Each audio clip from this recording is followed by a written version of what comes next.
Welcome to this lecture on motor units as part of the course on Neuroscience of Human Movement. So, in today's class we will be talking about motor units, innovation number and types of motor units, and we will reserve these two topics, size principle and rate coding, probably for a future class. So, we will be focusing on these and the details related to these in today's class. So, to remind ourselves what is the problem under consideration, what is the goal in this course. We are observing human movements. So, what is observed is usually a movement trajectory. I am making that movement, so you are observing this trajectory. What? So, the only observable output of the central nervous system are actions, are movements. So, you are practically observing a displacement time profile. This is what you are observing, but how is this displacement time profile generated? Note that this displacement time profile is caused due to relative movement of bones. We saw in the earlier class that bones move relative to each other, causing displacements, what is observed as displacements by us. But this relative movement of bones is caused due to contraction of the muscles. So, contraction is generated in the muscles responsible for those movements. So, but we also said that it is possible that if I want to have a smooth ending to a movement, I need to also produce contraction or activity in the antagonist muscle, in the muscle that is producing the opposite action, so that I can have a smooth ending. So, what is produced, what is causing this time profile of displacements is basically a time profile of contractions or muscle forces. So, what is not observed is the time profile of forces produced by the muscle. This is not observable by us, at least not without special instrumentation. So, not readily observable. Secondly, how are these muscles controlled? Commands from motor neurons are passed on to the muscles. So, there must be, if contraction is happening in some time profile, so there must be a command time profile also. Give or take some time profile, neural command time profile is generated from the motor neurons, but note that these motor neurons are located in the spinal cord. They must also be controlled somehow, probably even at an even deeper level. They are probably controlled by some higher mechanisms or maybe some reflex mechanisms, something else. So, some commands to the motor neurons are also sent. That time profiles we do not know. So, these commands we do not know. Lastly, what we do not know anything about is the intention. If I am making this movement, if I am making that movement, you do not know why I am making that movement. What is the intention behind that? So, especially in voluntary movements. So, there are two classes of movements, we are going to call those as reflex movements and voluntary movements. In voluntary movements, it is not clear what the intention is. By just observing the movement, you cannot say what the intention was, at least. So, there are lots of things that we do not know. So we will be going deeper and deeper as the course proceeds, but where we are right now is approximately here and here. So, now we will be talking about what happens here in this stage and in this stage. How are these things working together to produce a movement? So, that is the goal for us. So, just to remind ourselves. So, this is the peep into movement generation system. So, long ago, about 100 years ago, in 1925, Sir Charles Sherrington said that several motor neurons control muscle fibers in a particular fashion. What he said was that motor neurons control several muscle fibers attached to them, innervated by them. So, and he called all the muscle fibers attached to a particular motor neuron as a motor unit. So, it was revolutionary thought in the 1920s. So, he said that one motor neuron and all the muscle fibers innervated by it together is called as a motor unit. And because it turns out that whenever this motor neuron achieves action potential, whenever this motor neuron reaches threshold and produces an action potential, it also causes contraction in all the muscle fibers attached to it. So, that means if this motor neuron is activated, if this motor neuron is firing, that means all the muscle fibers will ultimately eventually produce force. Okay. So, there are several things. So, the motor neurons themselves are located in the ventral root of the spinal cord. So, they are located in the ventral root ganglia on the spinal cord, and they need not. So, for a given muscle, so let us take this muscle for example. For a given muscle, all the neuronal innervations need not come from the same motor neuron, it can come from multiple motor neurons. In other words, different nuclei can control different parts or different muscle fibers within the same muscle. So, that means what you see here, that there are some green lines coming here, and then there are some different colored lines coming here. They are coming from different nuclei, distinct nuclei in the ventral side of the spinal cord. So, these neurons are called motor neurons. Why are they called motor neurons? We saw in previous classes why. Because they are responsible for production of movements. They are the ones that release acetylcholine. When there is an action potential, they release acetylcholine into this neuromuscular junction here. The neuromuscular junctions are all here. Acetylcholine is released, and when acetylcholine is released in this region, it causes an action potential in the muscle fibers. Why? Because we said the process, we have repeated this multiple times, due to the response of the nicotinic cholinergic receptors and sodium entering inside, action potential is caused, and then there is excitation contraction coupling, and eventually force is produced. Now, because they are responsible for movement generation, these neurons are called as motor neurons. Okay. And so, different number of motor neurons attached to muscles. So, there may be more connections are not shown, and also note from the same nuclei they may attach to different muscles. So, here is one muscle, I am going to call this as say muscle 1, I am going to call this as say muscle 2, we are going to call the green one here as neuron 1 and the blue one here as neuron 2.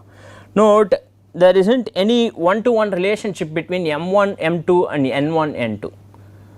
They both can attach to different muscles simultaneously. That does not mean that they will produce force in the same different muscles simultaneously, that is not necessary. So, there is no exact one on one relationship. What is also true is that they exit from the spinal cord as a nerve in one bundle, and then as they get closer to the muscle, what you see here is that there is branching, you see branching happening here, and sufficient number of branches happen here, and they innervate multiple number of muscle fibers.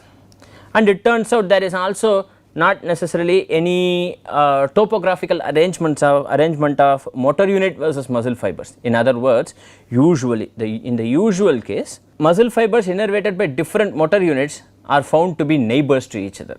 So, if one muscle fiber is contracting, there is no necessity its neighbors are also contracting. That is not necessary, because it is possible that its neighbors are innervated by a different motor unit and that motor neuron is not firing. A muscle fiber is going to contract if and only if its boss or the motor neuron associated with it produces an action potential.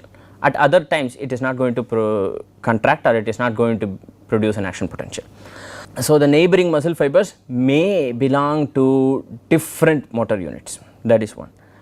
2 is that the number of muscle fibers attached to a motor unit varies, it need not be the same, right. So, it can be very high, it can be very small, and depending on that the properties will change. So, we will continue to see that. So, what you see here is another example of the situation. So, there is neuron 1 that is here and that is innervating. You see different regions in the muscle bundle, and there is neuron 2 that is attaching, that is mixing in with. So, this is neuron 2 here. So, that is mixing in with what is already innervated by neuron 1, and there is neuron 3 which is again mixing in. So, if neuron 1 alone were to fire, what would happen is that only those fibers will contract, its neighbors need not necessarily contract unless its neighbor is also innervated by the same motor unit, or it is also possible that both neuron 1 and neuron 2 are firing. In that case, its neighbors may also contract, and so on and so forth. So, let us to remind ourselves, a motor unit is composed of a motor neuron and all the muscle fibers innervated by it.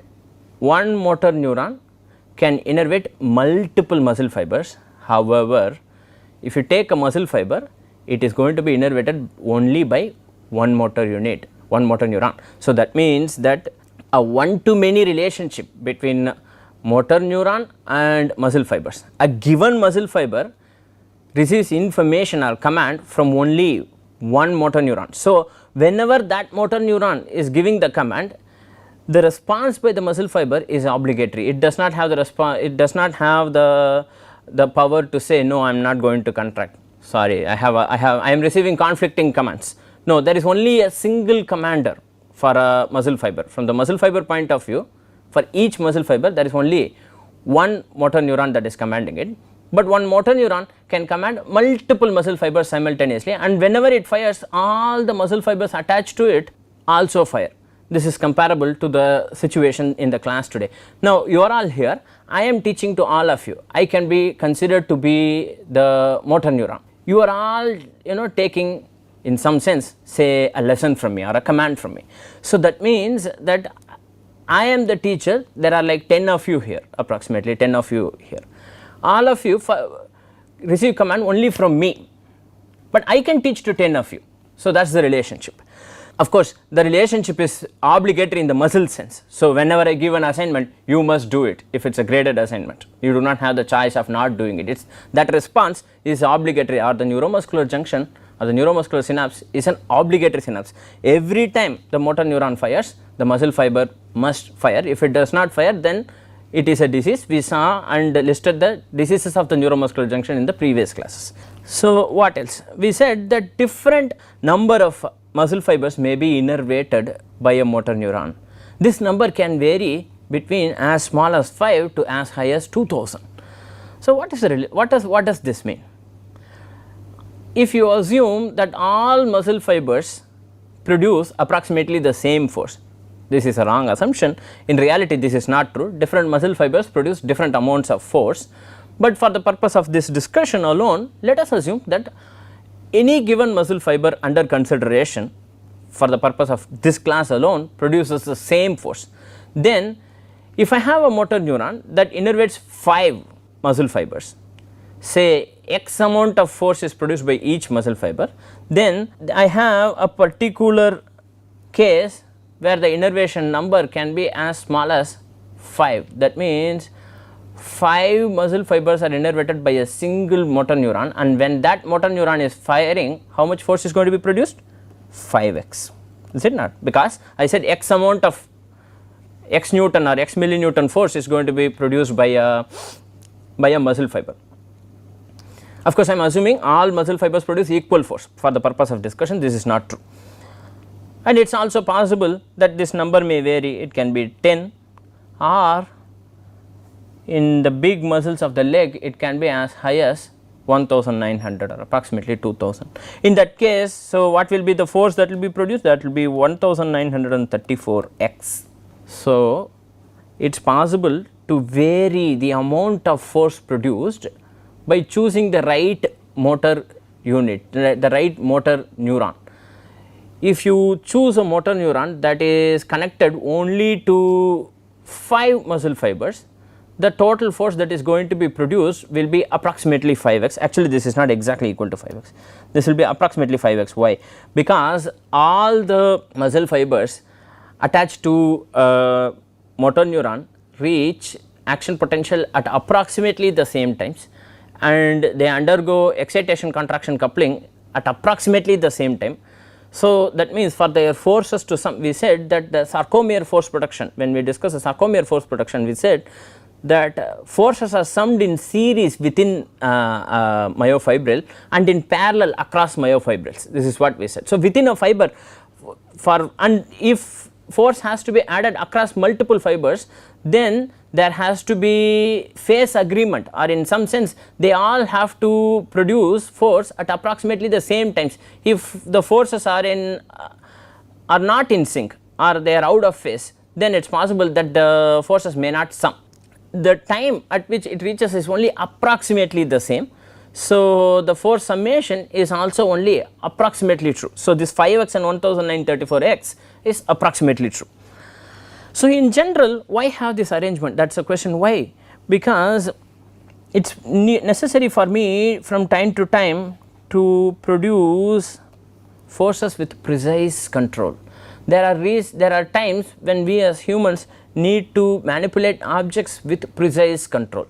This is the case of say for example manipulating an object, a finger or handheld object. Say I am writing with the pen, I am writing with this pen and I am marking things here, I am circling things here.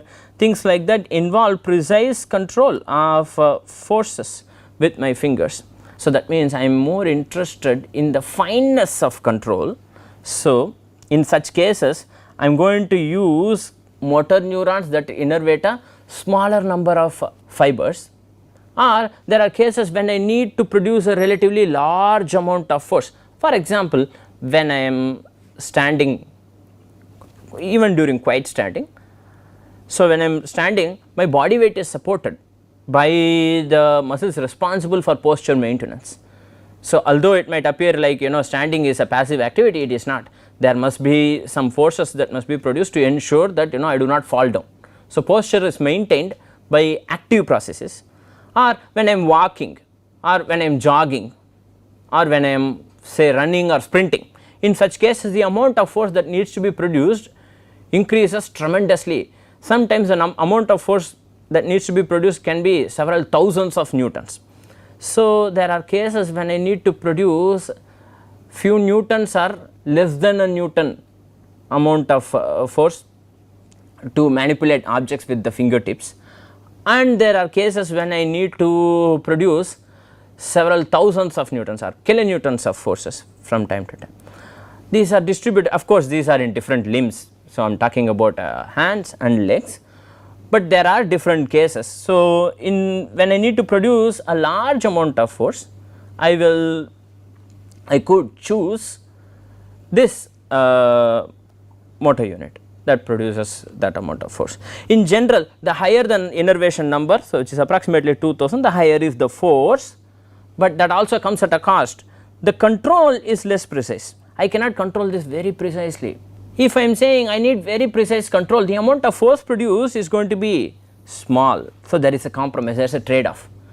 Is it possible for me to have both? The answer is yes. It turns out that these are only two extremes. There are also cases with medium or intermediate innervation numbers. Note, I am talking about I am taking innervation numbers from different muscles here. This is medial gastrocnemius, this is biceps brachioradialis, this is rectus lateralis. So these are different muscles, these are not the same muscle. However, even within the same muscle you are going to have a distribution of innervation numbers. You are having innervation numbers ranging from relatively small to a relatively large number. So about 20 to 50 motor neurons innervate a muscle. So and their ranges can be as small as the amount of force produced by a given motor unit can be as small as 5% of the total force that is produced, can be as high as 75%, or can be as the volume of muscle fibers occupied by the fibers innervated by one motor neuron can be as high as sometimes as high as 75%. So this means that there is a variability between muscles, this is the between muscle case. There is also a variability of the innervation number within the muscle. So, if I take one muscle, this innervation number can starts from a small number, can be very large. Let us take an example. So, innervation number may change. Let us take the example of, say, I like this example, it is related to our research what we do. The first dorsal interosseous muscle, so or what we call as FDA, this muscle is responsible for producing that action, right. So, for that movement, this muscle is responsible. What are the innervation ratios associated with this? This can be between, innervation number can be between approximately 20 to approximately 1700. So, again if I assume that x millinewton of force or x newton, x units of force is produced by a muscle fiber, and all muscle fibers have equal amount of force producing capability, in that case the motor unit associated with 21 innervation number is going to produce approximately 21x, and this is going to produce approximately 1700x. There is great variability in the amount of force. So, the greatest force that is produced, that can be produced by a motor unit in the first dorsal interosseous muscle, can be as high as the average force produced by a leg muscle. Let me say that one more time so that it is not confusing. The greatest force, the maximum force that can be produced by the finger muscle, by the first dorsal interosseous finger muscle, can be as high as the average force, not the greatest force, the average force produced by some leg muscles. So, that means, so it could give you an idea of the strength that of these muscles and of its force producing capabilities. And note what else also happens. What else happens? Innervation number changes with age, and it changes as a function of populations. What do I mean by populations? Health and disease, as a function of disease, as a function of health, as a function of exercise, as a function of the type of exercise, etc. So, what happens with age, for example? What happens with age is some motor neurons simply die with age. As a person gets older, some motor neurons die, and what happens to the muscle fibers innervated by them? All the muscle fibers innervated by that motor neuron are orphaned for a brief amount of time. So, for a brief amount of time, these motor neurons are orphaned, they do not have a boss. After some time, the motor neurons, the neighboring motor neurons develop new branches and innervate these orphaned muscle fibers. So, these muscle fibers that were earlier part of a different motor unit are now part of a new motor unit. Now, let us consider the situation with a bit more rigor and to see what happens. So, earlier they were part of motor unit 1. Okay, let us say that the number of, for the sake of discussion, let us say that the number of muscle fibers in motor unit 1 was approximately 50. Okay. Motor unit 2 initially had, say, 100 muscle fibers. Okay. Now, this motor neuron is dead, its motor neuron is dead, it is like, so it is not functional. So, these 50 have become orphans, they get attached or they are innervated by this motor neuron or MN2. So, what will then be the innervation number for the motor unit 2? Motor unit 2 will have a new innervation number of 150. How does this change things? How does this change things? Anybody can guess how this changes things. Earlier I was able to produce, if each of the muscle fiber is producing x millinewton of force, then earlier I was able to produce forces as small as 100x, now I am going to be able to produce 150x. This might be viewed as good, that is good. So, as you get older I am going to produce a greater amount of force. No, what happens is that as you get older, your ability to produce fine forces reduces. I am no longer able to produce fine forces, which is the reason you observe older people when they are grasping objects or when they are walking, their body is stiffer, they usually produce larger amount of force than the physics requires them to produce. So, the physics requires them to produce a certain amount of force. As you get older, the amount of force produced is much greater than what the physics demands. That means that it is energetically inefficient. I am producing more force than needed, my body is stiffer than needed. So, and it also changes across populations. We will discuss this in future slides or in future classes. And also what else happens is, I said earlier that there are in the usual case that different muscle fibers or neighboring muscle fibers need not belong to the same motor unit. But in some special cases, it turns out that a given muscle has specialized compartments, what are called as compartments. These compartments are innervated by different groups of motor neurons that are selectively innervated selectively activated depending on the task at hand. If this is the task I want to perform, a specific compartment is activated. If a task to be performed is different, then a different compartment is activated. Now, this raises the question, what is a muscle? Is a muscle a morphological unit in some sense? Is it a geometrical or a construct that is purely morphological, or is it functional? This debate continues in the area of musculoskeletal biomechanics. Let us not get into that, but there are also cases, let us just note that there are also cases where muscles function in compartments.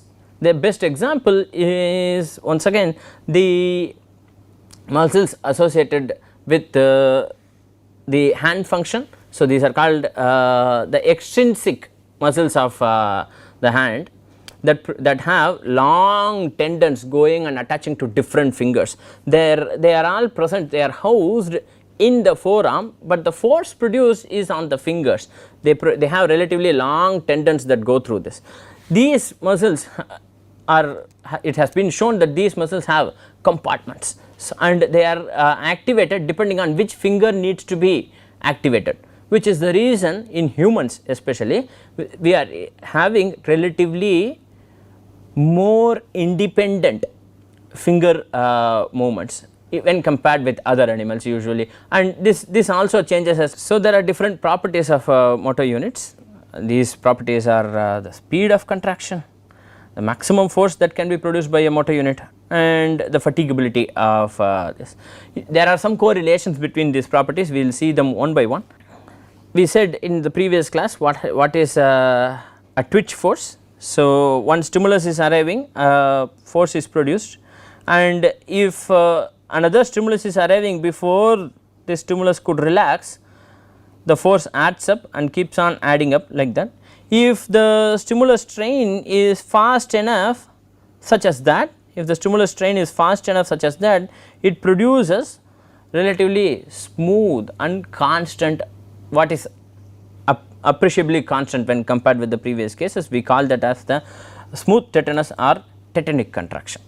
Now, a question is what frequencies should I activate to produce a given force, or what are the speeds at which I should activate, what are the frequencies that are associated with it, what is the maximum force that I can produce? These are the questions. It turns out that different types of motor units and muscle fibers are present.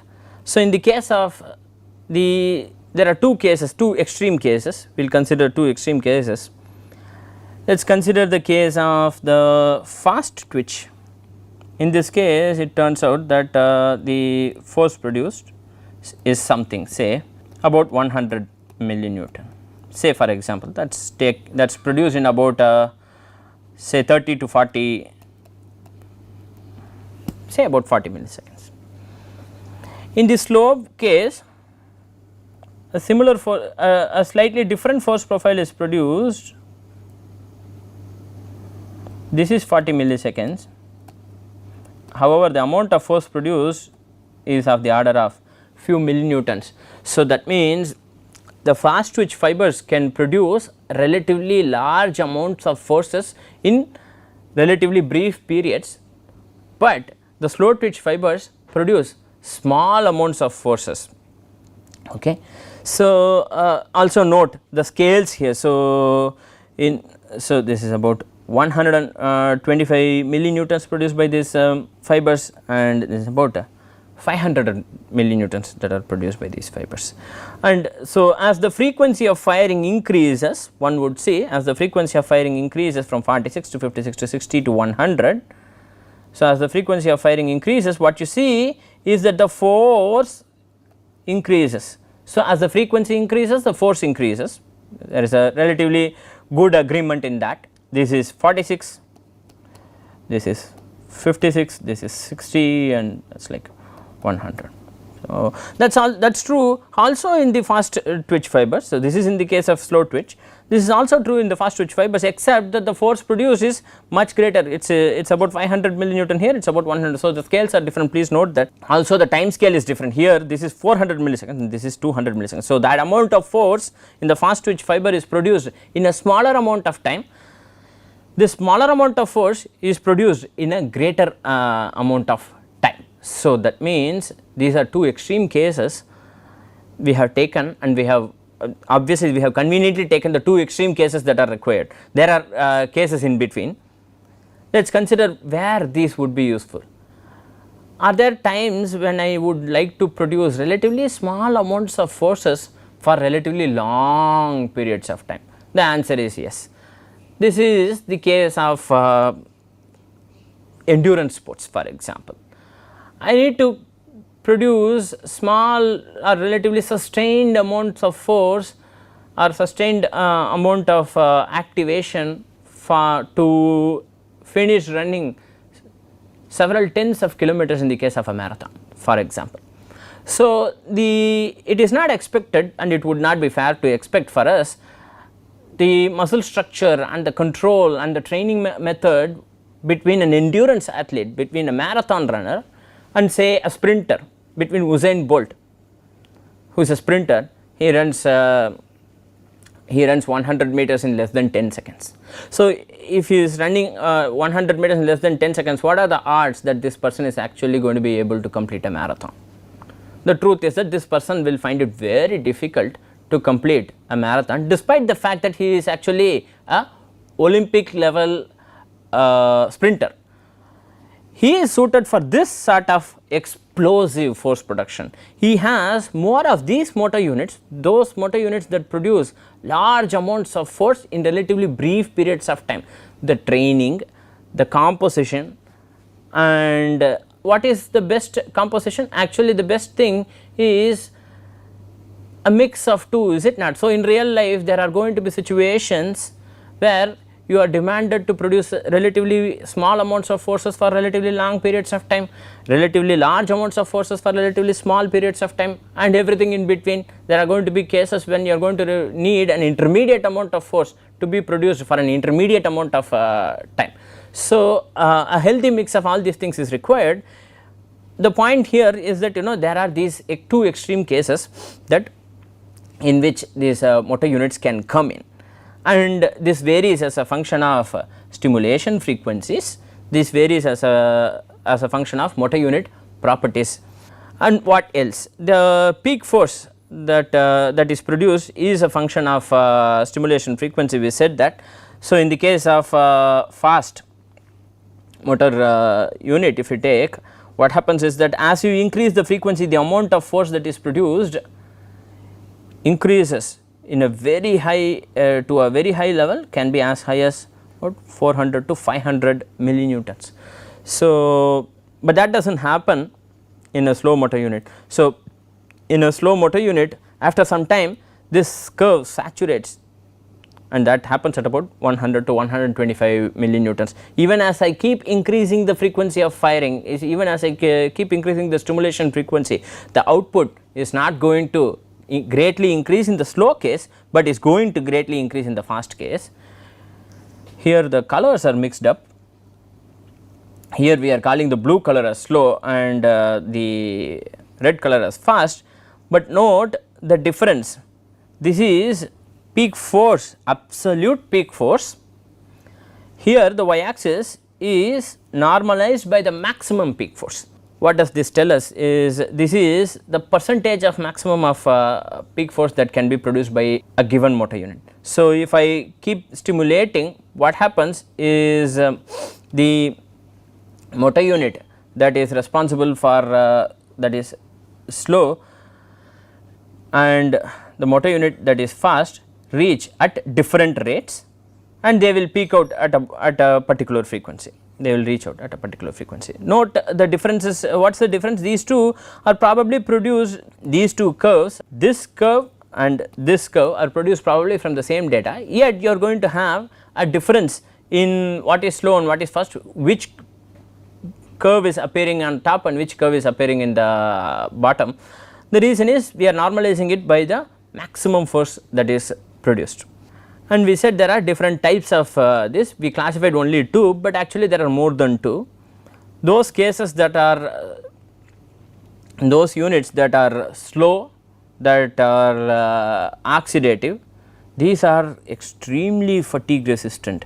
They produce very small amounts of force and they consume less amount of energy. The chance of them getting fatigue is very small, and they recover very fast from fatiguing.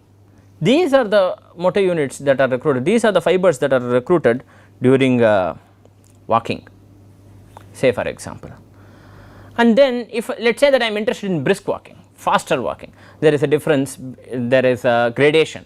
You are taking a stroll, like there is a nice beautiful campus here, so you are just taking a walk, just seeing the natural, enjoying the natural beauty without focusing on the velocity of your walk, or in other words you are taking a stroll. Not shown here is you are taking a stroll, relatively slow walking, then walking, or I am interested in brisk walking. Brisk walking is this case where I am not running, or what is the difference between walking and running? There is a particular point at which in running there are going to be times when both your feet are going to be off the air. During walking there is going to be at least one foot, not clear which foot is, at least one foot is going to be on the ground, is it not? Simple differentiation. So, I am doing fast walking but not running.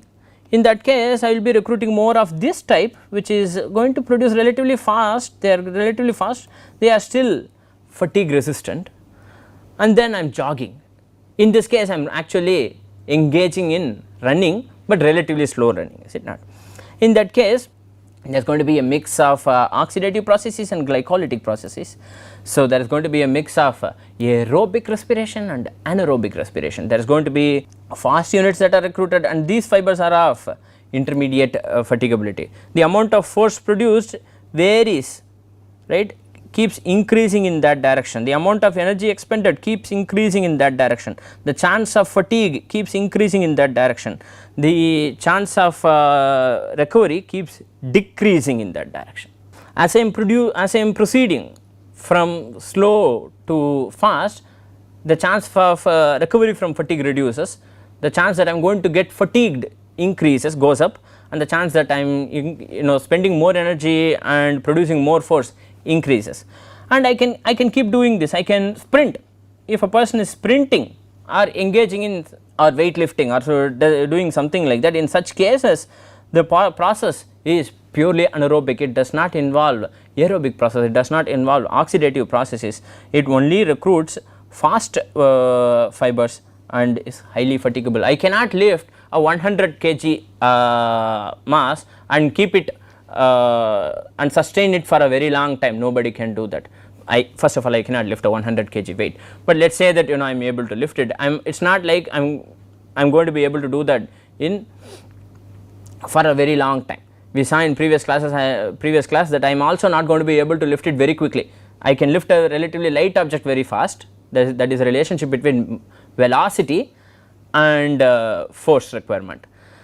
Here in this case I cannot keep lifting it and have it for a very long time, because this is I am going to be recruiting highly fatigable units, and so I am going to get fatigued very soon. So that means although there is a need for me to produce more force, more energy is expended, they are going to fatigue fast, and the chance that they are going to recover is relatively slow. So we will stop here. What we need to see in future classes size principle, rate coding, and the implications of size principle and rate coding for control of movement, and so on and so forth. We also will have to discuss other things concerning motor unit functions such as electromyography and how to process electromyography signals. Okay, so what we have seen in today's class is motor neurons, types of motor neurons, and motor units, the types of motor units, and the importance of innervation ratio, how that affects function, and how different ranges or different classes of type 1, type 2, etc.